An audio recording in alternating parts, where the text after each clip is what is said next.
Wali syarat nyifati Allah yang permanen. Ketika Allah mensifati dirinya Al-Hadi, zat yang memberi petunjuk, maka sifat ini lazimah abadi ila yaumil. Maka apapun rusak dunia iki tetap akan ada orang baik ila yaumil. Bukan karena orang ini hebat, bukan. Wong zaman rusak kok tetap bukan. Karena Allah yang Al-Hadi. Sing hebat berarti Allah, bukan kita. Coba kita hidup di zaman akhir. Wong wedok do katokan cekak, fitnah kayak apa? Kayak apa fitnah kita di zaman akhir? Perkara apa dadi fitnah? Jagone ra dadi menteri geger. Nak jenenge dunya. Jadi jenenge dunya, tapi tetep do saleh. Wong ibadah tambah ke kaji lo antri. Dal kaji 36 juta. Indonesia gua antri puluhan tahun. Wa qala ta'ala afa hasibtum annama khalaqnakum abatsan. Afa hasibtum mono to nyangka sira kabeh annama khalaqna mestine gawe ingsun kuwi sira kabeh tak gawe abasan khali ora ana gunane. Masa kamu ngira bahwa penciptaan kalian tuh gak ana gunane? Wa annakum lan nyangka sira kabeh. Wa annakum lan kowe nyangka sira kabeh ilena maring ingsun kowe nyangka latur jauna ora den balekno sira kabeh. Orang yang selalu berpikir bahwa dirinya itu teledor dalam hal taat, padahal Allah selalu baik pada dia. Kalau selalu berpikir gitu, mesti ya tawalladu dadi kalahirna minha sange hadil fikra al haya wisin. Wa hadza tafakkuru tailah mikir yazidu nambe apa tafakkur fi khaufika indal medisi rawati minallahi sange Allah taala. Orang yang berpikir demikian terus isin terus dadekno wedi pangeran. Wa yahmiluka lan dorong apa iki hada ka ing sira ala laumi nafsika ing atase modo awak sira mengkritik diri kamu sendiri wa taubihiha lan melehno nafsika wa mujamanabati taksiri lan ngeduwi pepeko wa mulazamati tasmiri lan mulazamah no netepi cangcut. Tasmir mana cangcut nopo serius nih, tasmir bahasa Indonesia ini serius. Kalau orang tahu dirinya gegabah pepeko dalam ibadah, kemudian tahu itu disalahkan Allah, pasti dia akan menjauhi taksir itu, sembrono itu, dan selalu nopo serius melakukan nopo ibadah. Mun kula terangno nggih masalah mulai fikrotun fi wa'dillahi ta'ala. Terus kita tahu di Quran, di hadis itu ada janji Allah, kemudian ada nopo ancaman Allah. Terus yang dijanjikan tentu para wali. Wali wong apik, kowe wali sanggepe wali. Wali amatir wali pokoke wali. Terus perilaku sing ora disenengi Allah. Kalau beri contoh nggih sing aman, maksudnya aman itu ada di beberapa kitab. Misalnya Fathul Mu'in. Fathul Mu'in itu kitab yang dipakai semua pesantren, kitab fikih. Itu kalau ngeritik kamu kalau mau sholat, iku kudu ana melayune. Mane kula nu sering gawe syariat teng santri kula, pokoke nek jamaah mbuh pira kadare iku ana melayune. Guling-gilingan nak kowe iku serius. Kan yo ora lucu misalnya dipanggil kiaimu terus mlaku sewantai kan koyo wong ora peduli no. Nah, dawe Mu'in itu sederhana oleh contoh. Karena Allah itu mengkritik orang munafik yang kalau berangkat ke sholat itu malas-malesan. Artinya fal kasal iku min sifatil munafikin. Malas-malesan adalah sifatnya orang munafik. Jadi kena ape sholat terus sampai angop terus rokoknya tindakno sik. Sewantes. Nah iku rontok. Rontok PKI rontok munafik kan. Wae rontok. Mergo sifat itu sifat yang napa? Munafik. Wa idza qamu ila sholati qamu kusala. Kalau mereka berangkat ke sholat itu secara malas-malesan. Nah, kebalikannya orang baik itu wasari'u ila maghfirati rabbikum. Kalau ada sesuatu yang potensi menjadikan maghfirahnya Allah itu kesusu cepet-cepetan. Ngan rata-rata kiai nak melaku iku banter. Guling-gilingan nak menuju barang apik iku ketok serius. Nah kiai kok mlakune lon-lon kemungkinan nek ra di dhuwit ya ketuan. Ora pati iso ngaji, jare sing anteng-anteng kuwi ana makonane, paham no? Sekali-kali nek ngaji pas marung ana tat ngaji mlayu nganti nabrak-nabrak wong. Iku insyaallah luwih keren apa? Tapi yo ngawur nganti nabrak-nabrak. Kalau cerita, dadi mulane kadang wong khusuk ora wali, Mas. Kowe nu angel dadi wali. Mergo nek ampe ngaji ku angop niku ora wali-wali. Mulane iki mareni terakhir iki mareni ya. Jadi tumak nina itu ada batasnya, enggak boleh tumak nina fil khairi. Kalau kebaikan kudu wasa riwono kesusun. Sebagian ayat kebaikan diredaksen Allah fafirru ila wa firru ku melayu. Jadi kan apa ngaji kok lon-lon pejama itu gak seru, kudu napa? Melayu. Ono melayu nih, ono unsur cepet-cepet.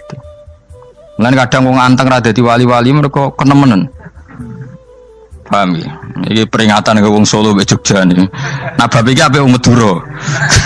Tapi nak hadis la takhdhab ape wong Solo mbek Jogja. Dadi kok plus minus apa?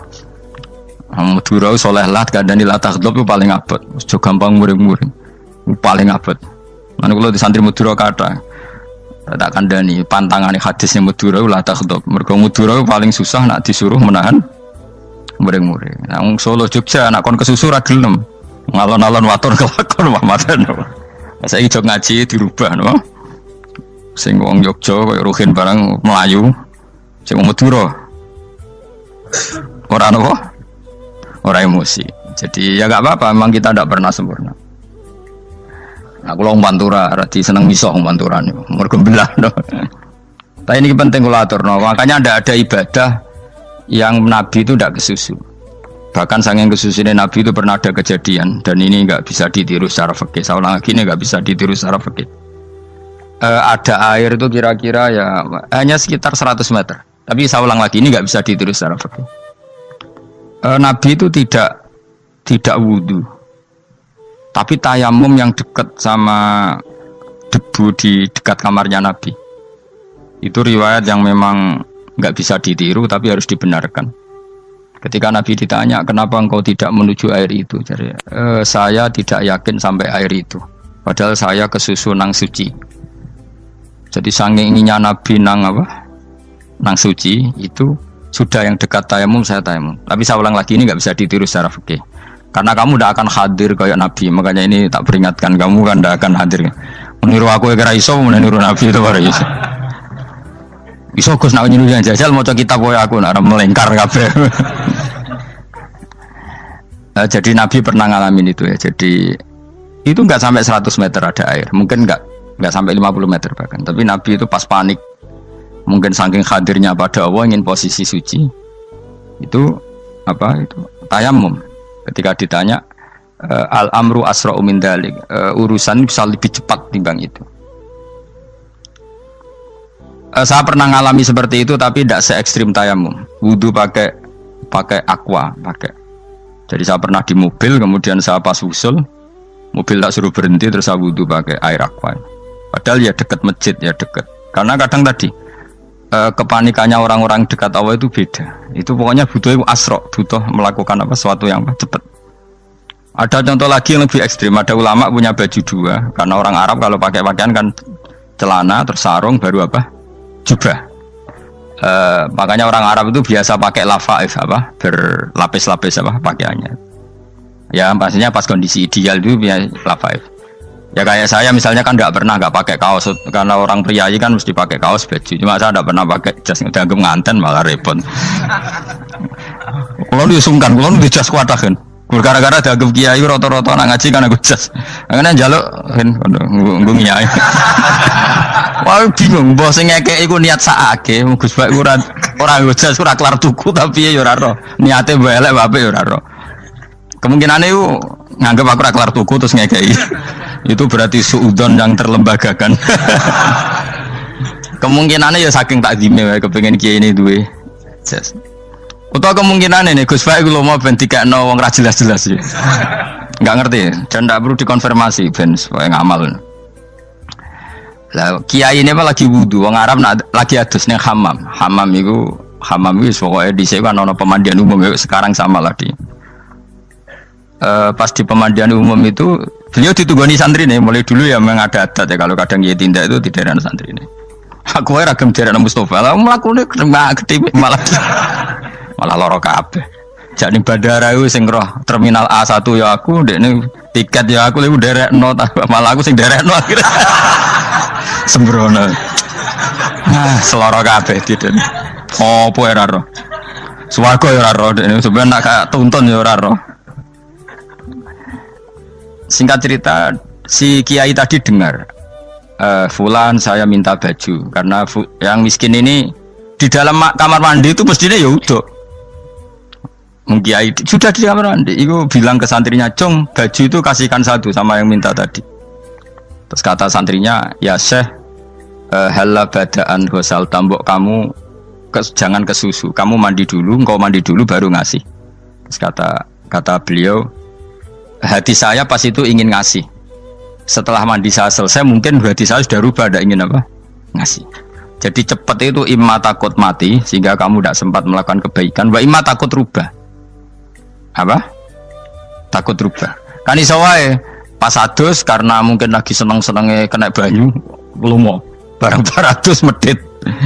Kan yo ora roh. Wah anak pas lomo lakoni wae engko kan iso medit. Atau pas sampai lomo wis mati. Potensi jadi kita ini mengejar waktu mati dan mengejar berubahnya pikiran apa? Berubahnya apa? Pikiran. Pokoknya walhasil dalam semua kebaikan teksnya Quran itu fafirru ilallah, lari. Firor itu maknanya apa? Lari. Itu yang saya minta lah. Jadi apa tradisi tertentu. Tapi memang tradisi tumak nina itu bagus. Saya hormat sama orang Jogja, Solo, Magelang itu hormat. Tradisi tumak nina itu bagus. Tapi kadang kenemen. Karena ada momen di mana kita harus ke susu. Misalnya kebakaran kan ke susu. Kalau takut kebakaran saja kita harus ke susu, apalagi ini kebakaran rokok, spring, itu lari. Ya, jadi ini kita harus fair. Makanya guling-gilingan. Saya tuh kalau manggil santri kok kurang lari itu tak marahin. Bukan karena saya ingin bikin syariat. Kalau mau jamaah gitu, sa'i samu kudu mlakune iku beda. Makanya sa'i itu kan maknanya melaku kecil. Itu hebatnya Islam. Tawaf itu kan yang 3 kali pertama itu disuruh romal itu lari-lari apa? Kecil. Sa'i juga sama. Itu guling-gilingan kita ndak boleh sowan pangeran dingin-dingin saja.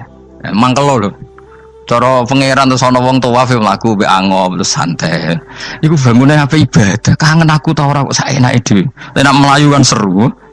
Apa? Senajan wis ketemu pangeran Gusti paringi sugih wis ngono lah pokoke. Ya ora kurang ajar melayu ku susu jebule jaluk ya apa? Sugih. Ya eling-eling ya. Jadi ini kula suwun lah. Tapi ora 100 gebut mlaku 120 iku ngawur nek iku. Pokoknya ana kesusune lah. Entah berapa kadarnya itu ana. Mergo istilah pangeran apa wasari'u bergegas lah. Ya apa? Makanya Nabi dulu pinternya gitu. Ada Bani Sulaim, Bani Ghifar itu punya adat tumak nina. Itu sama Nabi dipuji. Adat kamu bagus tumak nina, tapi dikurangi tumak ninahnya kalau dalam kebaikan harus ke susu. Ada daerah yang temperamental.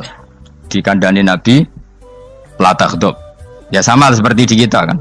Orang Madura di bab musyawarah ahlal khairat mungkin bagus, tapi di la taghdab kurang. Orang Solo, Jogja di tumak ninah bagus, tapi di musyawarah kurang. Jadi makanya ini barokahnya ngaji ya dirubah sidik-sidik. Maksudnya yang plus minusnya itu dirubah. Karena saya belum pernah menemukan tag orang baik itu diredaksikan tenang, tapi semuanya redaksinya apa? Wasari'u itu apa? Bergegaslah, fafirru, larilah. Jadi fafirru ilallah, maka larilah. Firu itu lari apa berjalan? Lari. Supaya maksudnya lari itu tidak harus lari kayak pembalap itu enggak. Pokoknya ada unsur kesusunnya gitu. Ada unsur bergegas. Dan karena ada etis memang, misalnya saya sebagai anak dikasih tahu babak atau kangkang Gus ibu sedang gerah. Serono swantai itu kan kayak gak ngergani wong tua. Kudu ono Melayu nih. Nah, di sini ini maka diredaksikan di semua riwayat Nabi itu kalau jalan wa idza masa, Nabi kalau jalan itu fakaan namayan hattu min sobabinir takoh. Semua dibak menerangkan apa Nabi kalau jalan itu seakan-akan turun dari tangga. Maknanya cepet.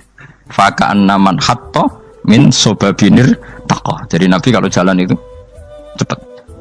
Ya dong ini ya, paham ya? Ngiling-ngilingan. Nah, ciri utama berpikir secara Qur'ani adalah apa? Kamu mencari sifat-sifat wali Allah. Dan ternyata sifat wali-wali Allah itu musyaroah ilal khairat, kalau melakukan kebaikan ke susu. Dan sifat orang munafik itu kalau melakukan kebaikan bermalas-malasan. Wa idza qamu ila sholati qamu kusala. Sehingga kata Fathul Mu'in, kalau kamu sholat kudu ono kesusune, ono nasate, guling-gilingan kamu biar tidak berkategori munafik. Karena orang munafik kalau wa idza qamu ila sholati qamu kusala, kalau sedang mau sholat malas-malasan. Nah, intinya gitu cara jadi mufassir, cara jadi pemikir Quran yang baik apa? Sifatnya orang baik dikumpulkan, kemudian kamu ingin diri itu. Sifatnya orang buruk kamu kumpulkan, kemudian kamu menghindari sifat itu. Misalnya Allah cerita Fir'aun. Fir'aun itu penyakitnya apa? Istagna, merasa kumoluhur, merasa tercukupi semua. Itu sifatnya apa? Fir'aun. Tapi sifatnya orang baik itu ya Yuhannasu antumul fuqara'u ilallah. Sifat orang baik adalah merasa fakir, merasa enggak siapa-siapa di depan Allah Subhanahu wa taala. Sehingga keangkuhan itu sifat Fir'aun, merasa fakir, merasa enggak siapa-siapa adalah sifatnya orang baik. Makanya nadumanya Habib Abdul Haddad masyhur itu. Ana abdun soro fakhri dimna fakri, itu yang sering dinyanyikan, dilakukan para wali-wali itu apa? Ana abdun soro fakhri dimna fakri. Jadi ana uta ingsun abdun kawula. Soro ingkang dadi apa fakhri kebanggaan ingsun iku dimna fakri mergo fakir ingsun. Jadi saya ini hambamu ya Allah, yang sebagai kebanggaan saya adalah saya selalu butuh kepada Engkau. Karena ciri utama orang jelek adalah hidup seakan-akan nggak butuh sama campur tangannya Allah Subhanahu wa taala. Kalau saya punya uang pasti senang, punya jabatan pasti senang. Saya jadi menteri mesti beres semua, saya jadi gubernur beres semua. Merasa bisa semua itu min sifati Fir'aun, itu sifatnya Fir'aun. Tapi kalau kamu jadi menteri, jadi gubernur, saya tidak siapa-siapa tanpa pertolongan Allah. Saya kiai pun tidak bisa apa-apa tanpa pertolongan Allah. Saya orang baik pun tidak mesti dijamin baik terus tanpa pertolongan Allah, sehingga selalu la haula wala quwata illa billah. Saya bisa menghindari maksiat ya karena Allah, bisa melakukan taat juga karena Allah. Nah, orang yang seperti ini itu jenis ana abdun soro fakhri dimna fakri. Saya ini adalah hamba yang menjadi kebanggaanku adalah karena saya selalu fakir, selalu butuh kepada Engkau. Ini penting kalau terangkan, jadi supaya orang terbiasa. Dan kalau seneng ngaji ini paling seneng. Kenapa saya ngaji seneng? Karena tadi kebaikannya Allah, nikmatnya Allah saya omongkan, sehingga dengar orang banyak bahwa Allah itu baik, Allah itu zat yang kita tuju, Allahu Somad. Jadi kalau saya jadi wali karena di kamar 40 dino paling terkenal wali, terus wong salam template yo ndongakno, terus untung aku ora untung blas. Lan cara bapak wali be ulama iku mulya ulama, wali iku nak terkenal wali paling banter wong sowan nggo gula, sing untung ndekne. Tapi kalau ulama menerangkan kebaikan, orang dengar semua, akhirnya Islam menjadi siar. Mana bodoh-bodoh tadi wali ulama, ambek wali ku ya dhuwur ulama. Mbok ambek kuwe dhuwur kuwe mergo ora ono makome itu sih. Terbangem kan cepet kaya kapuk, tapi cebloke tok laut. Wong nek ora di makom iku kaya kapuk. Terbangnya cepet, tapi gak tahu jatuhnya di mana. Dieling-eling ya, dados kula suwun sangat. Selama ini adat kita buruk. Nak nyongko anteng apik juga anteng fil khairat. Ketika kebaikan pun respon kita anteng, tidak boleh. Dalam kebaikan harus musaroah, harus apa? Musaroah. Musaroah itu kesusu. Nah itu makanya filosofinya apa? Kalau tawaf pertama juga kon cepet. Sa'i namanya ya sa'i. Sa'i maknanya apa? Lari-lari kecil. Jadi kalau bahasa Arab itu masya yamsi masyan itu jalan biasa. Kalau sa'a yas'a sa'yan itu jalan agak lari. Makanya darani sa'i. Kau oleh sa'i kok leha-leha ora oleh. Tapi aja terus numpak skuter balapan yo aja. Mulai bingung wong saiki. Nah wong sepuh numpak skuter pantes saiki sing nom-nom lah do numpak skuter. Terus nek sing wengkek pasangan suami istri skuteran pun tuaf. Aku wis kodho malaikat ing barno aja tampa. Mangkel wong. Lagi ini sing hafal Quran ngalim diselipi ya perkara ade kono kanggo skuter. Aduh maten. Ijek enom nak tuwek tak malu. Ijek enom kan. Iku wajib mbok pasutno kan. Pasute wong fikir mandi yakin. Wah, enak wis yo terlalu senajan sah yo tapi terlalu. Ijek enom. Padahal bualah pan sruwet mesti. Iya karepe Arab Saudi ngono dolen. Cara kula penguasa Arab sing tuwek tok mati tak oleh sing nom-nom tutuki ngono. Tapi yo pancen yo sanak saya sah sekedar sah. Tapi terlalu. Mosok sowan pangeran nganggo skuter muter. Aduh. Nah, sembrono.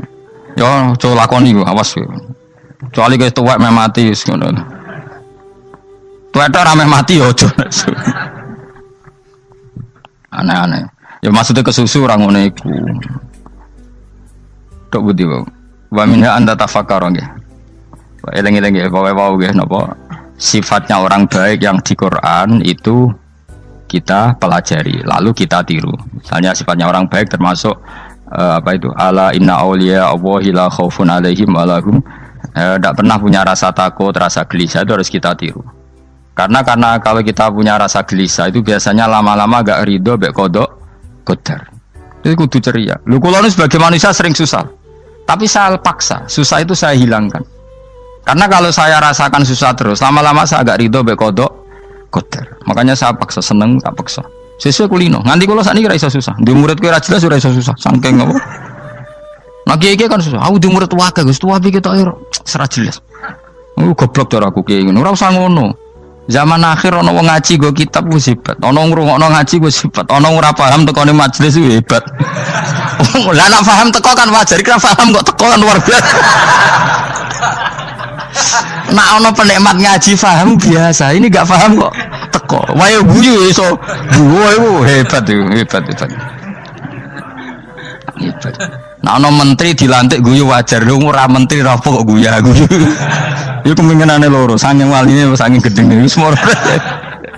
Pokoke seneng ibadah. Mergo sifate wali iku la khaufun alaihim walam, ndak ada rasa takut, ndak ada rasa susah. Lho kula sebagai manusia kadang ya khawatir. So anakku nasibe piye, putuku nasibe piye. Tapi aku anggereling saya ada ya karena Allah. Dan saya punya rezeki karena Allah.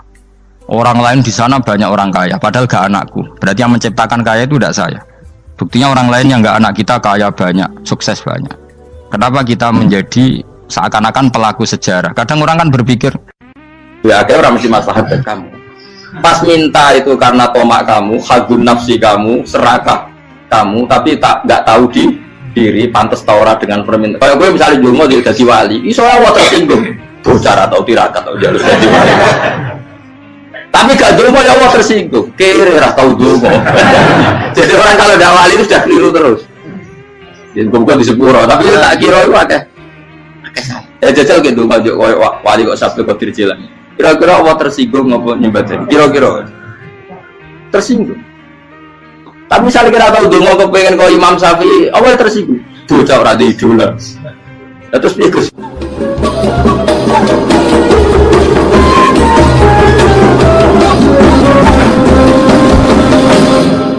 Artinya gini loh, ketika manusia mengatakan mampu, itu ada sekian hal yang manusia itu tidak ikut melakukannya, tidak ikut menciptakannya. Misalnya kue nyupir, supirana enak, punya pengalaman, tidak kecelakaan karena apa? Nyupir kue enak, mobilku normal, mobilmu normal lah, atau wabrak mobil yang mabuk gak. Nah di sini ini manusia dituntut, diingatkan terus, kamu itu butuh Allah, rahmat Allah itu yang melindungi kamu, bukan keahlian kamu, bukan kecakapan, karena tanpa itu semua tidak bisa, semuanya Allah. Ya, tapi manusia tadi gara-gara misalnya tadi mobilnya normal, dia punya keahlian nyupir, terus mengklaim kalau keselamatan dia itu karena hati-hatinya dia, karena mobilnya normal. Padahal ada sekian catatan yang menjadikan dia selamat dan semuanya itu kudrahnya Allah Subhanahu wa Ta'ala. Misalnya gak ditabrak wong mabuk, gak ono gempa, gak ono bumi merekah. Misalnya kita pintar nyupir lah, terus bumi mangap, terus kita templung nggak apa-apa. Kemudian daerah-daerah kayak ya rasa tak sebut nomor itu. Kira tahu muka siapa yo, bener mari tak sebut nomor yang ngeri. Intinya Indonesia ora aman, tapi kita tenangai satunya ora aman kabeh, ora sing aman. Ora usah kuwatir dikuwi faksi, ora usah kuwatir meteor jatuh, kabeh ya potensi napa? Potensi semua. Sehingga ini sedikit saya ijazahkan. Suatu saat kata Rasulullah, saya yang Mu'ad melihat kamu hanya sejengkal di depan para ulama ketika nanti di akhirat. Terus Mu'ad tanya, Rasulullah tanya, kenapa kamu hanya satu jengkal dengan derajatnya para ulama ketika sowan Allah? Terjawabnya Mu'ad, kamu punya amal apa? Terjawabnya Mu'ad, ya Rasulullah, saya tidak pernah melangkahkan satu kaki, kecuali saya tidak pernah yakin apa bisa melangkahkan kaki yang satunya. Dan saya tidak pernah mengunyah satu makanan, kecuali saya juga tidak pernah yakin apa bisa menelannya. Dan saya tidak pernah bernafas satu nafas kecuali saya tidak yakin apa bisa nafas berikutnya. Saking dia tergantung ta'aluk semuanya sama kudrahnya Allah Subhanahu wa Ta'ala. Kalau kita ini kan sok. Kalau makanan sudah di depannya kayak pasti bisa makan. Kalau dia sudah sehat jalan seakan-akan pasti bisa meneruskan. Padahal 0, sekian detik gue melaku dihantam mobil ya selesai. Misalnya stroke ya selesai, tidak bisa jalan. Sehingga para wali-walinya Allah itu orang yang filah gotin min lahadotagi, setiap kedipan dia, setiap perilaku dia itu hanya ta'aluk ambil Allah Subhanahu wa ta'ala. Itu yang disebut ya ayyuhannasu antumul fuqara'u ila. Nah, kemudian resiko makom ini, ya semua makom tak ada resikonya. Resiko makom ini itu biasanya dia lupa doa. Kenapa lupa doa? Karena doa itu terdefinisikan. Tak wari ilmu hakikat, harus rumah serah paham lah, tak ulang no. Ya resiko ilmu saya ingatkannya. Ilmu itu kan ada dua. Ada ilmu yang karena didefinisikan, dan itu akhirnya menjadi masalah. Sebenarnya ilmu itu tidak perlu definisi. Kedua, ilmu yang kita rasakan. Misalnya gini, kalau sama saya tanya, kamu pernah nggak minta jadi punya uang banyak? Nggak, tanya, pernah nggak minta? Terus artinya minta itu apa? Terus kita mendefinisikan, menengadahkan tangan, bilang ya Allah, saya minta uang banyak, saya minta ingin beli mobil. Itu namanya apa? Tidak jauh saja. Doa kan? Itu kesalahan kita. Kesalahan kita mendefinisikan doa itu, misalnya menengadahkan tangan dan memohon dan menyebutkan permohonannya itu terus disebut doa. Nah, tapi kalau menurut Allah, sistem tubuh kamu yang menghendaki punya mobil, sistem tubuh kamu yang ingin punya uang banyak, reaksi tubuh kamu yang terhinakan karena ditagih orang atau butuh uang, ini menurut Allah ya sudah kamu itu peminta-minta. Saya ulang lagi ya. Sehingga menurut Allah kamu minta tidak minta ya tetap berstatus peminta, pengemis. Nah, orang-orang yang sudah wusul, meskipun itu kondisional ya, tidak selalu. Itu ya dia pikirannya menengadahkan tangan apa enggak ya sama saja tubuhnya merasa minta, sehingga dia tidak perlu mengekspresikan minta. Nah, terus orang yang fikih bilang seperti itu tuh sombong, wong kok gak tahu dungo. Sebetulnya keliru vonis orang fikih. Bagaimana mungkin dikatakan sombong? Dia reaksi tubuhnya, elemen tubuhnya sebetulnya meminta. Dia tidak berkategori meminta karena ilmu kadung didefinisikan kalau minta itu yang seperti ini. Itu kan lama. Nanti kalau suatu saat Indonesia yang kuasa itu terlalu NU atau terlalu yang tidak NU, lama-lama ada definisi. Misalnya yang dikatakan tahlilan itu apa? Ya bid'ah, Nabi tidak pernah tahlilan. Sahabat tidak pernah nahlilin Nabi. Malah nanya kaji Nabi jadi tahlil. Mana nih tahlilan jalukno sepuro mayit, kaji Nabi jalukno sepuro. Sehingga dengan tradisi itu tahlil itu masuk definisi bid'ah. Karena nggak pernah dilakukan sahabat dan para tabi'in. Ya salahnya kamu definisikan. Tapi kalau udah kamu definisikan, diarani tahlil, ya mau la ilaha illallah. Terus mungkinkah satu bacaan la ilaha illallah dilarang? Wong ra oleh maca kalimat tauhid. Jadi misalnya tahlil itu nafatno kalimat tauhid. Oke toh ya orang arah iso dilarang, tapi nak tahlil itu mitung dinane mayit kaya budo, samane kriminal. Enak. Ya sudah seperti itu. Makanya banyak orang salah itu karena ilmu kadung didefinisikan. Nah, definisi itu sebenarnya tidak mengikat dalam banyak hal. Ini penting saya utarakan. Ya karena seperti itu. Makanya itu masalah-masalah besar antara kita dan firqah-firqah yang lain, masalah ahli sunnah, terus masalah yang lain-lain. Memang ya sudah seperti itu. Ya saya ulang lagi ya. Ketika Nabi Ibrahim mau dibakar Namrud, itu masyhur cerita itu. Dan kemudian jadi Nabi namanya Habib Syahid. Habib Syahid itu sebetulnya hanya ngutip Habib Abdul Haddad. Jadi syair itu sebenarnya ada di Diwanul Haddad. Apa? Diwanul Haddad. Diwanul Haddad itu syair-syair Abdul Haddad ketika beliau usul, beliau mukasyafah. Terus bagian dinyanyikan Habib Syahid terjadi populer. Saya ulang lagi ya. Tubuh kita, misalnya kamu lapar, perut kamu kan mereaksi minta makan. Andaikan kamu itu Tuhan, kan kamu tahu bahwa perut kamu itu minta makan. Tanpa kita bilang ya Allah saya minta makan, Allah tahu kalau reaksi tubuh kamu minta makan. Sehingga orang yang tidak minta pun asal makomnya makom yang ikror, mengakui kalau dia butuh, ya namanya sudah minta.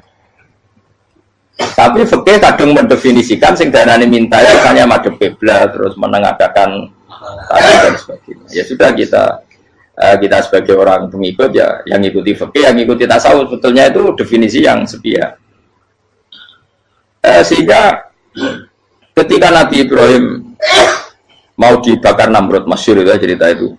Beberapa hari mungkin bulan-bulan orang disuruh Namrud cari kayu sebanyak-banyaknya. Ketika kayu sudah terkumpul mungkin satu lapangan, Ibrahim mau dibakar. Pegawainya Namrud itu bingung caranya mencalok Ibrahim. Mereka saking gedene napa? Api. Nak dicalok ke ado itu ratok tengah. Nak diparekno itu kepanasan. Masyhur. Terus setan zaman itu orang akeh dadi setan tenan. Saya kan duplikatnya sakit, jadi setan rata muncul. Wong duplikatnya wis napa? Akeh. Singkat cerita setan itu muncul pura-pura jadi manusia terus ditemukan manjane. Manjane kayak semacam ketepil besar yang jadi mana ya dari kiai-kiai ketepil haram, mereka penemunya setan. Jadi ini tuh. Tapi nak manjanik penemunya setan itu betul. Walhasil terus dibikinkan satu manjanik semacam ketepil besar terus Ibrahim dilemparkan ke api lewat apa ketepil tadi idenya siapa setan. Nah ketika di tengah api itu unik, kata malaikat Jibril datang terus tanya sama Ibrahim, ya Ibrahim apa kamu butuh saya, butuh alakah haja, apa kamu punya kebutuhan? Jawab Ibrahim lah, saya tidak punya kebutuhan. Amma ilaika fala, kalau ke kamu ndak, karena kamu makhluk apapun keren kamu Jibril tetap kamu makhluk. Amma ilaika fala. Nggak, maksudnya butuh ke Allah nanti saya nyampaikan. Malah dinya Nabi Ibrahim kalau Allah tidak usah kamu sampaikan ya sudah tahu. Gua be Jibril. Oh, aku ditekak kan. Ya saya ulang lagi. Apa kamu punya kebutuhan? Alaka hajalah ama ilaika fala, kalau ke kamu ndak. Ndak maksudnya butuh ke Allah nanti saya sampaikan. Karena Jibril yang mentang-mentang dekat sama Allah dan tukang memberi informasi. Saya kata Ibrahim, kalau ke Allah sih tidak perlu kamu, dia sudah tahu. Nah itu terjadi nazamanya Habib Abdul Haddad masyhur itu apa? Hasbi min su'ali ilmuhu bihali. Jadi cukup ilmunya Allah itu menjadikan saya tidak perlu minta. Hasbi min su'ali ilmuhu bihali. Jadi ada kondisi tertentu yang para wali itu, saya ulang lagi, kondisi tertentu yang para wali itu ya tidak minta. Tapi kalau itu ditiru jenengan semua ini jadi keangkuhan. Kenapa? Wes ora ndonga tangane ditenangkan. No, atine ora eling pangeran. Kan asline ra njaluk tenan. Itu jadi wali-wali. Nah, wali-wali itu kan misalnya tangannya tidak menengadah tapi semua sistem tubuhnya merasa butuh sama Allah. Saya itu pernah ya. Tapi itu kondisional dan saya juga ngulang enggak mesti bisa. Ketika saya umroh itu pernah saya ada satu kondisi itu doa ya di putaran pertama kos. Di putaran pertama saya berdoa ya agak banyak di multazam. Putaran kedua mau berdoa sudah tidak berani lagi. Sampai ke-7. Hari kedua ya tidak berani, hari ketiga tidak berani. Nah seperti itu tidak bisa dibuat-buat meskipun saya juga agak ingin. Tapi ya pas itu ya nggak bisa. Gara-gara itu korban kitab hikam, ya kitab hikam yang terkenal. Kitab hikam itu pernah cerita gini. Rubbama dallahum al-adab ala tarkit tolak. Terus di antara makalahnya itu wa inna ma yunabbahu man yajuzu alaihil ikhfal. Tapi kamu jangan niru dosa kan. Tapi jangan ingkar ilmu ini tambah dosa kowe. Jadi niru ya dosa, ingkar ya dosa. Jadi ada seorang wali kata hikam.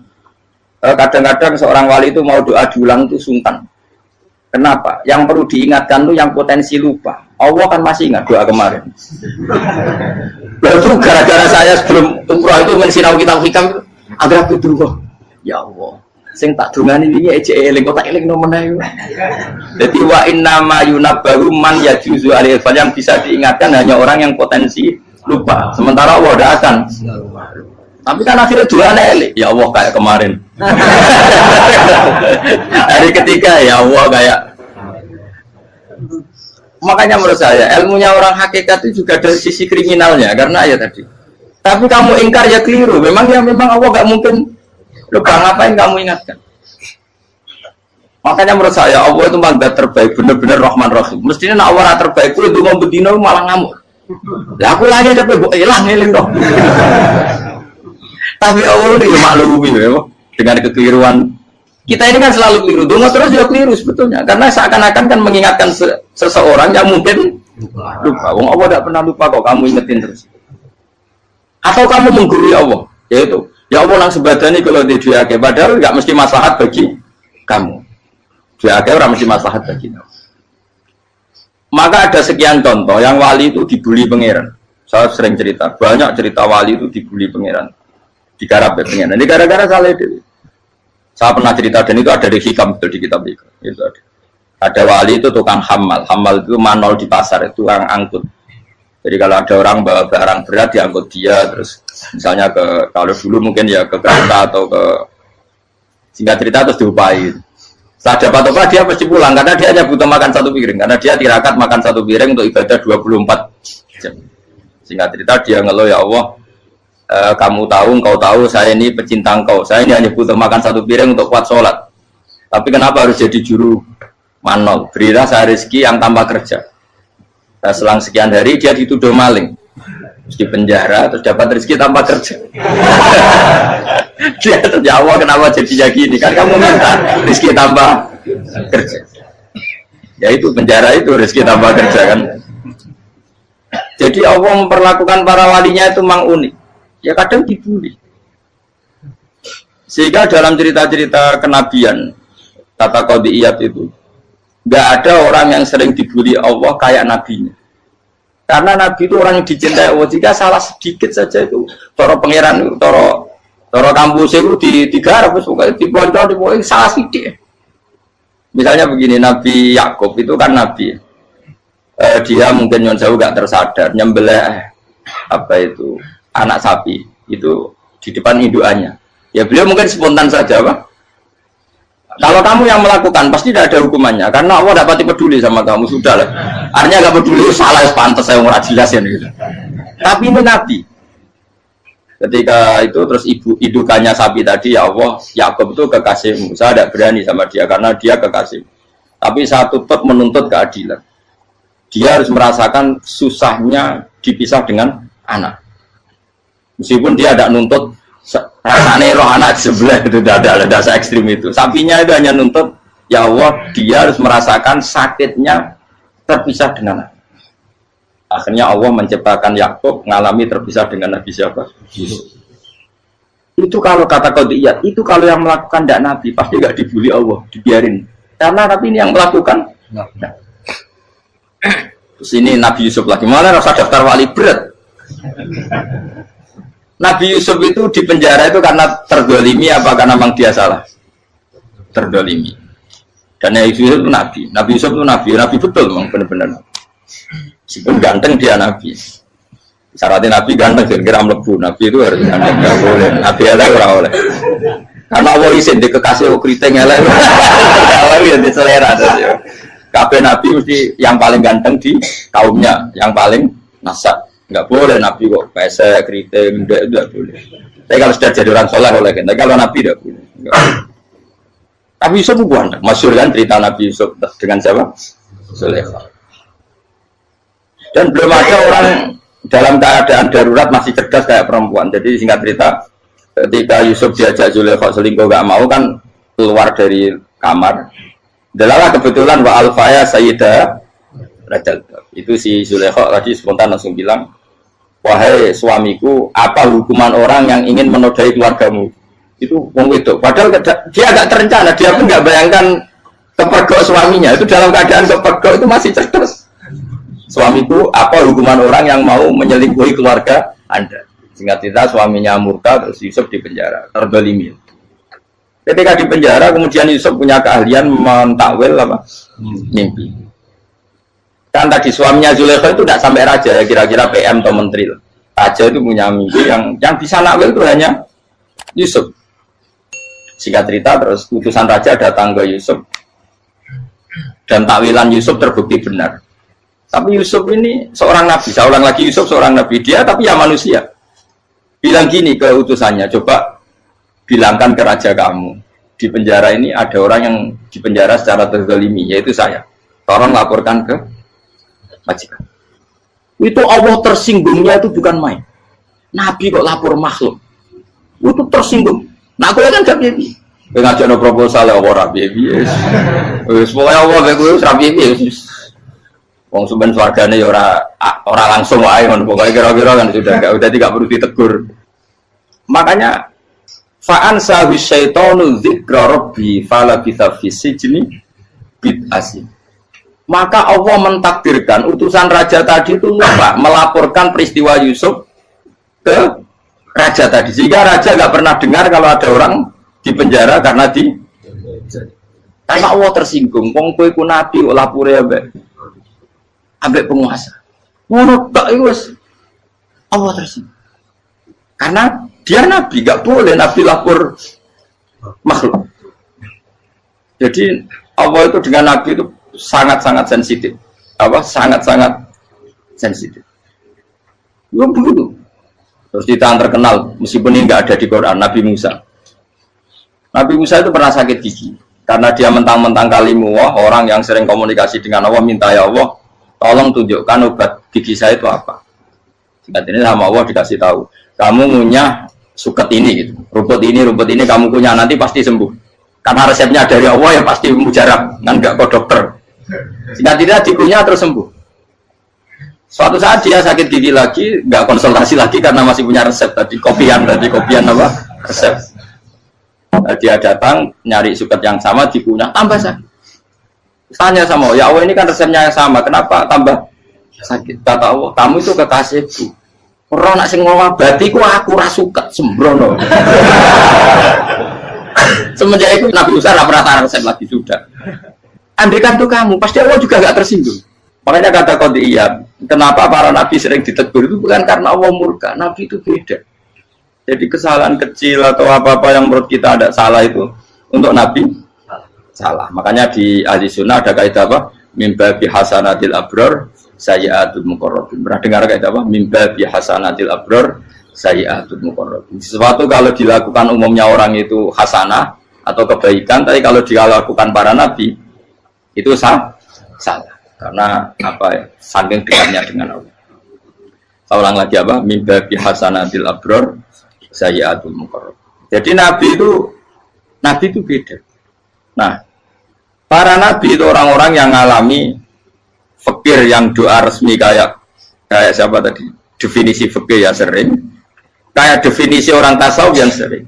Sehingga ketika Nabi berdoa, ya memang secara disiplin ilmu yang namanya berdoa ya minta Allah dengan mengadakan tangan. Ketika nggak berdoa, karena Nabi sadar Allah tidak perlu diingatkan lagi, pasti masih ingat. Jadi dua-duanya benar terus. Makanya Nabi itu lam yazal fitaroki, Nabi itu selalu naik derajatnya. Karena pas minta ya benar, pas tidak minta ya. Tapi kamu jangan niru dosa kan. Tapi jangan ingkar ilmu ini, tambah dosa. Jadi niru ya dosa, ingkar ya dosa. Jadi ada seorang wali kata hikam, kadang-kadang seorang wali itu mau doa diulang itu sungkan. Kenapa? Yang perlu diingatkan tuh yang potensi lupa. Allah kan masih ingat doa kemarin. Lalu gara-gara saya sebelum umroh itu mensinau kitab hikam, agar aku turun. Ya Allah, sing tak dungani ini aja eling, kok tak eling nomornya. Jadi wa inna ma yunabbahu man yajuzu alil fal, yang bisa diingatkan hanya orang yang potensi lupa. Sementara Allah tidak akan.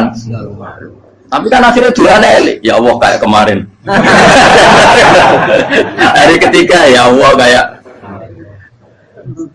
Makanya menurut saya ilmunya orang hakikat itu juga dari sisi kriminalnya, karena ya tadi. Tapi kamu ingkar ya keliru. Memang Allah nggak mungkin lupa, ngapain kamu ingatkan. Makanya menurut saya Allah itu mandat terbaik, benar-benar Rahman Rahim. Mestinya nak Allah terbaik itu mau bedino malah ngamuk. Ya aku hanya tapi gue hilang dong. Tapi Allah itu maklumi ya, dengan kekeliruan. Kita ini kan selalu keliru, dungo terus ya keliru sebetulnya. Karena seakan-akan kan mengingatkan seseorang yang mungkin lupa. Wong Allah tidak pernah lupa kok, kamu ingetin terus.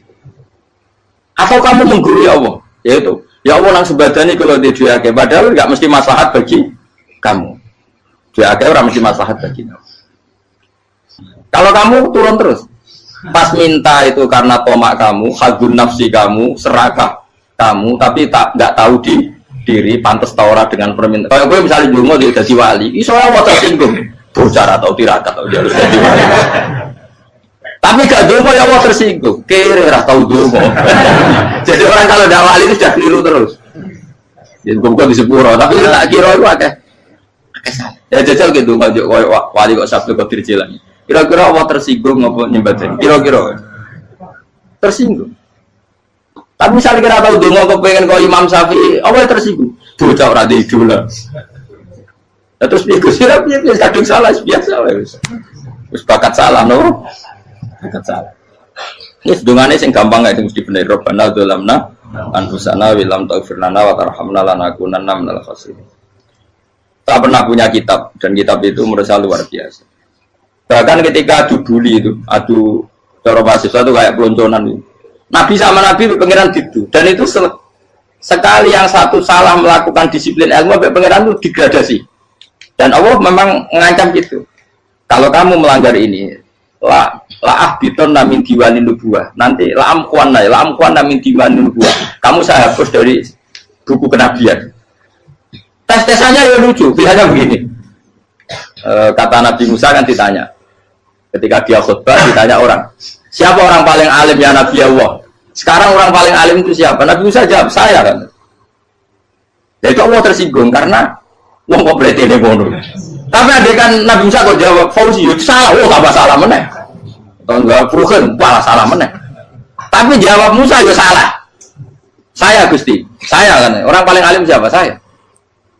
Allah memperingatkan Musa, ada seseorang yang lebih alim ketimbang kamu. Coba kamu harus ketemu dia. Ketemu dengan cerita ketemu Nabi siapa? Khidir. Terus dalam 3 sesi ini, 3 babak ini buli-bulian. Nabi Khidir itu dalam 3 babak ini selalu kelihatan salah.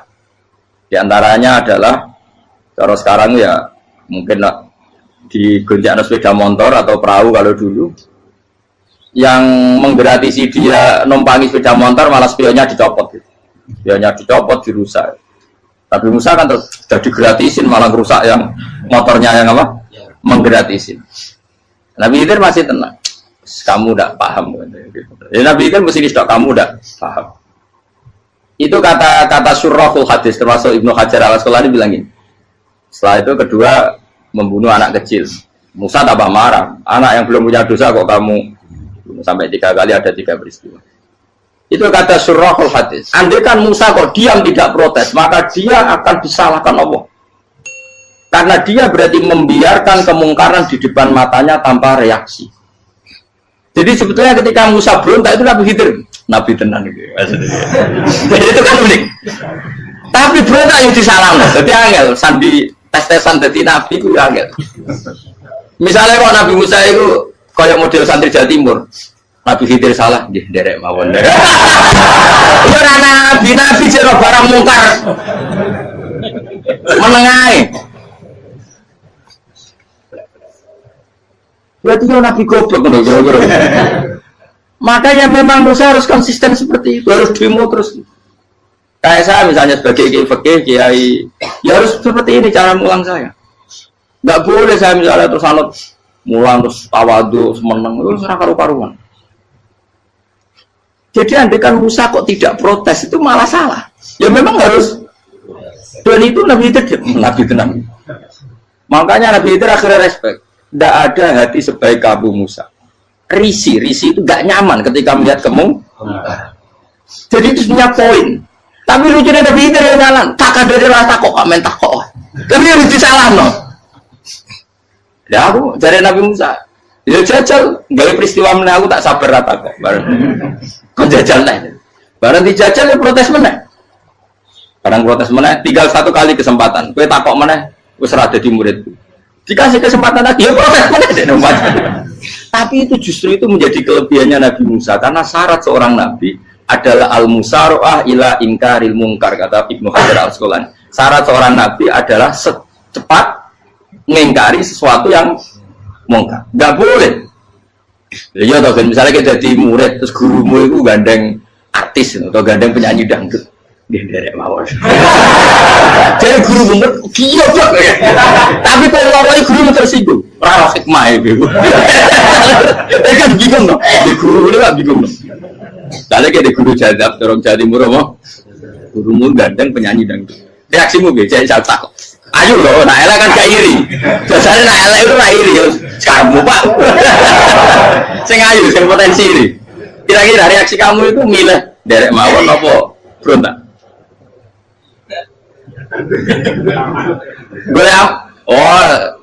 Nak gurumu wong alim, mesti nak pasti meneng.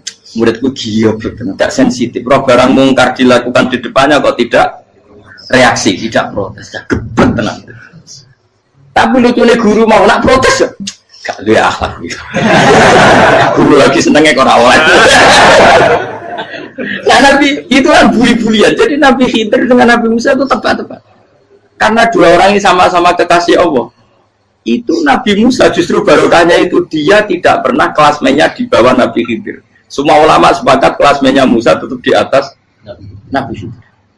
Sehingga yang berlakunya tetap ilmunya Nabi Musa, bahwa membunuh anak kecil tidak boleh, merusak perahu milik orang lain tidak boleh. Karena Allah tetap lebih respect dengan ilmunya Nabi Musa. Nabi Khidir tetap ilmunya nggak dipakai, meskipun dia disebut hakikat.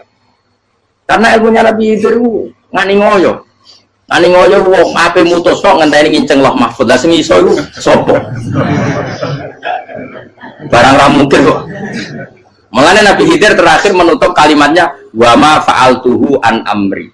Dzalika ta'wilu ma lam tasdi alaihi sob. Aku dhewe nglakoni iki ya ora roh, wis ditakdir nglakoni ngene. Dadi Nabi Khidir ya ora paham. Jadi wa ma fa'altu an amri itu akhir kira-kira artinya saya sendiri tidak melakukan ini karena inspirasi saya sendiri atau keputusan saya sendiri. Tahu-tahu saya ditakdir melakukan. Karena pas itu Nabi Khidir disetting semuanya dengan ilmu hakikat, yaitu bayi tadi memang kutiba kafiron, kutiba kenapa?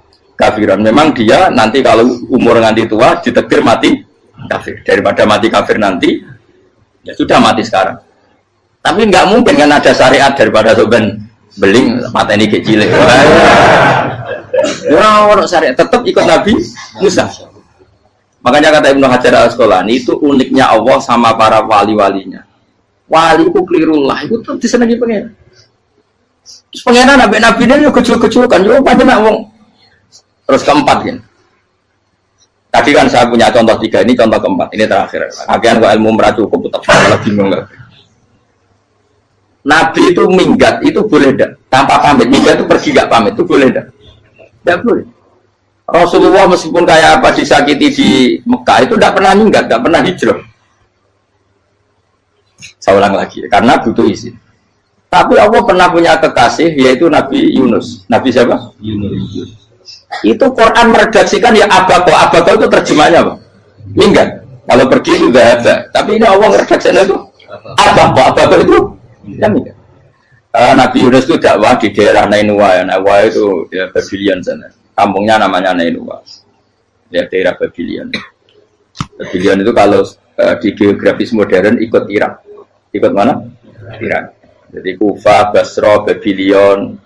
Terus siapa itu yang ngalahkan pasukan Yahudi dulu itu Buktanasor, Hebukat, Nasir itu ikut mana? Babylon, apa? Babylon. Bama unzila alal malaka ini di Babila Harutama. Makanya kalau ulama-ulama melihat Irak kacau sampai sekarang itu tidak kaget. Irak itu Ardun Mal'unah kalau di kitab-kitab. Bumi yang memang sudah terlaknati mulai dulu. Sehingga ketika ada kasus Saddam Hussein sekarang itu ulama tidak kaget. Zaman Rasulullah Sugeng itu Irak itu termasuk sudah bumi yang guna keazalah. Jadi di sana pasti banyak fitnah. Fitnah pertama yang dicatat sejarah adalah Mautul Husain, apa? Kabudutnya Said siapa? Husain di Karbala. Era Imam Syafi'i adalah zaman mifnah, ulama dibantai karena dipaksa mengatakan Quran apa? Makhluk. Terus konflik-konflik sampai era Saddam Hussein terus era sekarang jadi. Lah kita ini ulama sebenarnya tahu tarikh itu. Tapi di era modern kan dianalisis karena campur tangan ini itu ya sudah lah. Sebab goblok pun daripada ngebantah-bantahan malah kamu. Ibu goblok, ibu pinter. Sekarang kan analisisnya kan, wah ini ada campur tangan pihak ketiga diciptakan nih saunu ini. Ya kalau intelijen harus ngomong seperti itu. Kalau kita seperti ulama memang dari dulu dicap Nabi hunalika az-zalazil wal fitan. Saya teruskan. Nabi Yunus itu dakwai kaumnya itu lama sekali dan tidak iman. Nah semua nabi kalau kaumnya tidak iman itu diberi hak Allah ngancam akan adanya adab apa? Ngancam akan adanya adab. Nabi Yunus ngomong gitu terusin. nanti kalau kamu udah iman, lu pasti kena azab. Anggap saja dia ngancam gitu sudah berbulan-bulan. Singkat cerita, azab baru tinggal 3 hari lagi. Ayo nang iman, tinggal 3 hari lagi. Ya kira-kira dia ngomong misalnya Ahad, berarti Ahad, Senin, Selasa. Atau kamu milih Selasa, ya Rabu, Kamis. Singkat cerita Ahad itu dia gak kuat. Wah, semuanya kurang tolong dino kaumku tetap orang iman. Mantel asal, minggat deh. Minggat ya, jadi mau minggat kan nggak punya tujuan, so asal pergi jauh saja. Ada perahu, sekenanya dia naik saja. Namanya minggat nih. Kalau bawa bekal terencana, bawa visa, paspor kan plesir namanya. Jadi minggat itu ya enggak, ya sekenanya nggak persiapan. Singkat cerita sampai ikut perahu nelayan tadi, terus zaman itu ya ada mitos kalau ada gelombang yang nggak wajar, pasti ada orang minggat. Terus ditanya siapa yang minggat, Nabi Yunus kan orangnya jujur saya katanya. Ya sudah, yang minggat harus dicemplung kau. Ya, terus ada yang agak baik, ya jangan gitulah. Ini kan kita semua butuh selamat, judi dulu. Terus judi satu lagi ketemu Yunus. Coba mungkin salah udahnya, judi lagi ketemu sampai 3 kali ketemu Yunus. Makanya fasahama fakana minal mudkhadin, diuji, dia kalah kemudian tenggelam. Fal taqamahul khutu wa huwa mulim. Terus dia diuntal, ditelan oleh ikan nun. Di situ ikan nun digambarkan saking besarnya itu. Dan ini uniknya Allah sama kekasihnya. Sudah Allah menyalahkan tapi unik. Ikan ini kan itu sama Allah dikasih instruksi. Kamu nggak boleh makan dia. Dia kekasih saya. Terus ketika di tengah di perut apa? Ikan. Dia kegelapan. Terus Nabi Yunus cita-citanya satu, ya Allah.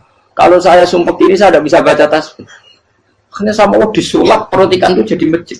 Jadi dia di dalam perut ikan ya santai saja tetap wiridan. Santai. Fana ada fi dzulumati alla ilaha illa anta subhanak inni kuntu minadz zalimin. Ya dia santai aja wiridan karena perut ikan bagi dia adalah masjid. Ya dia disalahkan Allah karena abako tadi minggat hijrah tanpa pamit. Tapi juga dibila-bilain Allah, ikan tadi tidak boleh nelan. Ini perlakuan Allah sama orang yang bikin. Tapi karena dia Nabi uniknya apa? Dino Ahad itu kaumnya udah nginceng ngomong Nabi Yunus. Rame-rame nginceng. Lucunya cara nginceng gini. Nak Yunus nih ngomah, berarti berdua. Ngomong apa ada kok, dia tengok-tengok. Bukan dinceng Nabi Yunus juga ada. Oh tenang ono ada, mulai ngomong rawani nih ngomah. Itu uniknya pangeran. Jadi ngomong dia orang minggat dia salah. Ngomong dia orang minggat berarti kaumnya. Jadi kalau ada kon gempa bumi liku faksi kok dia neng. Oh, nah ono tenan rak melayu, nyatane gak melayu. Jadi bahwa didesain minggat. Tapi Nabi kan disalahno, Nabi ora pamit. Makanya masyhur saya itu punya kitab karangannya Habib Alim Alamah, babanya Habib Anis, Habib Ali bin Husain yang ngarang apa? Ali bin Muhammad bin Husain karang yang disebut duror itu. Itu diantara doanya gini. Tapi jangan tiru loh, berawali. Aku rawani niru. Cuma saya hafal secara ilmu, tapi saya tidak berani. Waj'al sayyiati man ahbabta. Ya Allah, jadikan kesalahan saya itu kesalahan orang yang kau cintai. Terus pokoknya salah lain jadi pengiran kadung seneng, salah lain ya sampai wae wong seneng. Waj'al sayyiati man ahbab. Terus kayak gue lah dimanja wong tuamu, anak paling disayang. Salah wae lucu. Kowe cah cilik. Kowe seneng cah cilik. Salah wae lucu. Becano gelas ya lucu, tiba ya lucu. Tibane cah tuwek-tuwek. Terus jelalatan mulane tiba. Nah itu barang kau menginceng omahe Nabi Yunus gak ono wong. Wah, berarti adab mau turun betul. Andai kan adab tidak jadi turun, pasti Nabi Yunus berarti di tenang. Wes. Barang mulai malam Kamis, adab itu sudah kelihatan. Ada puting beliung, ada apa sudah jelas pasti ada azab. Kaum yang lapangan tobat finish. Secara bal-balan menit-menit apa? Terakhir. Wes apa ditompo tuh berarti. Wes gak sida tak azab wong kowe tobat. Singkat cerita Nabi Yunus hari ketiga atau apa dia selamat. Pakai versi yang umum saja. Selamat fal taqamaul khutu bahwa falaula annahu kana minal musabbihin la bi batni ila yaumi yub'atsun. Akhirnya dimuntahkan sama ikan nun tadi terus dia keluar. Barang keluar tanya-tanya kabar gimana kabar kampung Nenua, baik-baik saja. Kabar awal mulai karena dia tahu kalau orang bohong itu dihukum mati. Padahal dia bohong katanya Kemis itu ada azab, ternyata kampungnya baik-baik. Padahal baik-baiknya karena mereka tobat. Jadi masyarakatnya nyari dia karena mau iman. Si nabinya gak berani pulang karena nanti itu mati. Aku pangeran nabi kekasih itu dia. Pangeran ya bully gitu. Oh itu beda-bedaan. Wong kekasih pangeran. Aku yang hati pitol atau diadab. Jadi pangeran kekasih aku gitu. Orang koyo. Akhirnya pangeran sama mulai. Wah nak mulai aku disiksa. Perkara nih kalau pembohong itu dihukum mati. Masyarakat yang boleh tenan. Mereka nalam kemis kok azab tenan. Batas do tobat. Institut falau laka naskoryatun amanat fanafa'aha imanuha illa qauma Yunus lamma amanu kasyafna anhum adzabal khizyi fil hayatid dunya. Enggak ada kampung yang saya adab kecuali kasil tak adab, kecuali kaum Nabi Yunus. Aku semeh ngadab lho, pas menit terakhir peta adab tobat. Akhirnya sido dari pangeran. Iku kaum Nabi sinten? Iku yo barokah minggate Nabi Yunus. Lah iku nabi. Wong kliru kok barokah iku nabi. Umpama Nabi Yunus ora minggat, kaumnya berpikir Yunus bohong. Wong ape ana azab kok tengok-tengok ning ngomong. Tapi pas minggat tenan iki salahno pangeran, minggat kok gak paham. Hikmat. Amalane kira usah protes. Wali itu beda, kekasih pangeran itu sama dengan sing dialami Rasulullah sallallahu alaihi wasallam ning sulhul Hudaybiyah. Semua perjanjian itu salah secara hukum fikih. Bukan salah lagi, sangat salah cara ukuran fikih. Sehingga semua sahabat itu protes kecuali Abu Bakar As-Siddiq. Cuma semuanya ngomong Umar, tapi semua sahabat akhirnya ya mencoba di antara perjanjian gini. Pertama kan enggak biar sampean enggak terlalu jadi teroris, enggak terlalu jadi ekstremis. Memang ya usah jadi teroris, ya terlalu jadi teroris. Semua itu mungkin kan, dunia semuanya mungkin. Singkat cerita Nabi itu sudah di Hudaybiyah. Hudaybiyah dengan Mekah kan tinggal sekitar paling 40 kilo. Saya pernah itikaf di masjid yang pernah dipakai Hudaybiyah. Kan sekarang jadi mikot ya, termasuk mikot umroh di Mekah kan apa? Hudaybiyah kan mikot di yang terkenal kan apa? Jirona, Tanim, Hudaybiyah. Itu perjanjiannya tuh gini. Perwakilan dari Quraisy namanya Suhail bin Amr, siapa? Suhail bin Amr. Perjanjiannya gini, Muhammad kamu tidak boleh masuk Mekah. Kamu boleh masuk Mekah itu tahun depan. Padahal Nabi sudah bilang kepada sahabatnya, ayo kita umroh. Dan diberi hak umroh. Tapi setelah sekitar 40 kilo masuk Mekah, dicegat sama orang kafir Quraisy. Lah, Nabi itu sakit tenan. Nabi kadung mentafsir, memberi berita gembira, saya mimpi kalian masuk tanah haram, aminina mukhalikin, aman semua. Semuanya bercukur gundul atau mencetak rambut. Pokoknya, terus kata sahabat senang sekali karena mimpi Rasulullah tidak pernah apa? Tidak pernah salah. Bareng di situ, di antara perjanjiannya, hadza ma kataba ali Muhammad Rasulullah. Ini perjanjian yang ditulis Muhammad Rasulullah. Kata Suhail, hapus kata Muhammad Rasulullah. Kalau saya tahu kamu Rasulullah tidak saya perangi, tulis Muhammad bin Abdullah. Kata Rasulullah, ya Ali hapus tulisan Muhammad Rasulullah. Kata Ali, tidak saya akan menghapus setelah Muhammad Rasulullah. Saya tapi unik. Hapus gak popoli, masih hapus aku tetap Rasulullah. Tulisan wajib. Jadi Nabi ya relax saja. Tapi Ali katanya, fawwama ana bimakhihi abadan. Saya tidak akan menghapus tulisan itu selamanya. Kata Nabi, benar gelem hapus. Tanganku didono, aku sing hapus. Nabi kan umi tidak bisa baca terus. Tangannya Nabi sendiri yang dilewatkan Ali ke tulisan itu sehingga terhapus. Nabi ya relax. Li, wong tulisan wae aku ora ditulis Rasulullah ya tetap Rasulullah. Nabi masih relax. Terus perjanjian kedua, kalau ada orang kafir Quraisy masuk Islam harus dikembalikan, karena berarti keluar dari habitat. Tapi kalau sudah Islam kok masuk kafir lagi harus dibiarkan, karena berarti kembali ke habitat. Nanti bilang ya nggak masalah. Semua perjanjian itu merugikan Islam. Itu secara fikih pasti salah. Akhirnya Umar itu protesnya keras sekali. Ya Rasulullah, apa engkau masih nabi? Utakail senang. Apa engkau masih nabi? Dan Nabi saya santai balai ya saya masih nabi. Tapi kenapa kamu hinakan kita dan memberikan kehormatan pada orang-orang kafir itu? Jawabnya kan Nabi lucu. Ya agama itu kayak pangeran. Masih aku perjanjian yang ngono kok pangeran sing angkat agama iki tenang wae. Kan Nabi ku perjanjian gue manusia gampang. Jadi Nabi itu sangi imannya Allah tetap yu'izzu hadzal-din. Allah pasti memuliakan ini agama. Apapun perjanjian diciptakan manusia. Makanya bapak saya, Mbah Mun, guru saya itu ngaram-ngaram tenan mikir Islam. Islam mbok pikir haram, ono sing duwe. Ben ngono. Dunya rusak kok apa ben tetep Islam ku mulya. Rasa mbok pikir wis keliru-keliru lah perjanjian dunya keliru lah. Lu coba Uni Soviet kayak apa hegemoninya? Kayak apa kuatnya Uni Soviet? 100 tahun mengkooptasi Uzbek, Tajikistan dan tapi apa bisa menghilangkan keimannya orang Uzbek Ceknya? Ketika Uni Soviet bubar langsung malah negara-negara itu jadi persemakmuran yang negara apa? Indonesia kayak apa? Dikooptasi PKI, dijajah Londo 350. Mbah Soleh Darat alim zaman Londo, buyut-buyutku alim zaman Londo. Iku semondok Mekah ya alim. Zaman PKI ada wong alim. Saiki ayo zaman Islam Nusantara apa ono sing alim koyo. Itu Islam menarik zaman wis di regani negara, zaman di negani negara terus mul. Karena ini agama milik Allah. Punya ketahanan yang luar biasa. Semuanya dari Nabi tentang kayak perjanjian salah lamar. Enggak apa-apa. Inna wa ta'ala a'azza hadati. Inna wa ta'ala la yudhi'u dinahu wa la yudhi'u. Pokoknya pangeran bakal ngebaru agamanya orang masalah perjanjian keliru lah. Perjanjian ketiga itu semuanya merugikan Islam. Tapi apa kata Abu Bakar ketika protes Nabi gak dijawab? Datang Abu Bakar. Menurut kamu gimana? Jawab Abu Bakar lucu. Makanya ini menunjukkan makanya kenapa ahli sunnah berkeyakinan Abdullah sahabat itu siapa? Abu Bakar. Jawab Abu Bakar.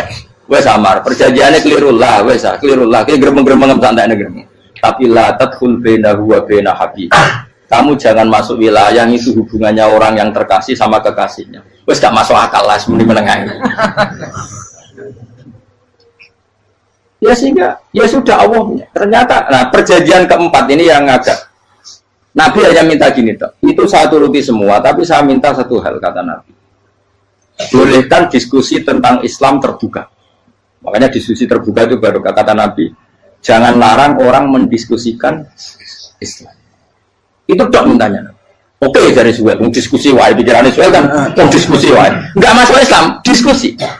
Jangan larang orang yang membicarakan Islam secara terbuka. Ada kata terbuka dari Suel, oke enggak masalah. Itu dok, yang itu pun enggak jelas menentukan Islam apa? Enggak. Akhirnya apa yang terjadi? Darun Nadwa, tempat-tempat pertemuan, cara saat ini gedung parlemen, semuanya itu diskusi. Sajane Muhammad itu sopot, konsep Islam itu, dan semua yang cerdas juga. Sajane ya benar Muhammad. Membawa tuh banyak giok tenan. Banyak giok tenan waktu kok di. Terus nak Yahudi, Yahudi ora bener bisa, Nasrani ora bener pengiran atau. Wah diskusi. Sesuai hasil diskusi sepakat, jadi tetap bener Muhammad. Jadi tetap bener Muhammad. Akhirnya hasil diskusi itu akhirnya mereka membatalkan perjanjiannya sendiri. Perkara baru kayak apa? Malah Nabi ketika balik di Medina, Umar sempat protes yang dalam. Oke ya Rasulullah, saya terima konsep Anda, tapi saya menyisakan satu pertanyaan. Jadi jenengan itu ada ayat yang nurjuna la tadkhulun al masjidal harama insyaallahu aminina muhalliqina ru'usakum. Lah kok nyatane ra sida mlebu Mekah malah kita terusir kembali lagi ke Medina. Iku Nabi yang agak lucu ngendikan. Mar, ning ayat iku ora gak ono taune. Apa ono ayat iku tahun iki sing ngatene tahun iki ra kuwe. Jadi Nabi yo ora ono taune. Dadi ora ono taune kok tahun iki dhewe kan kira-kira. Ayat itu kan kalau tahu nih kemarin sing kira nafsiri tahun ini. Mau suatu saat kamu akan masuk Masjidil Haram. Tapi kan gak orang tahu deh ayat.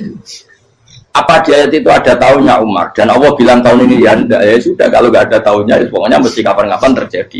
Tapi rasa itu. Kalau suka rugen kan gak orang tahu nih orang tahu. Mau aku tuh gak ada suka tapi tampung tahu. Bisa suwi. Nah, akhirnya apa yang terjadi? Ada diskusi masif di Mekah.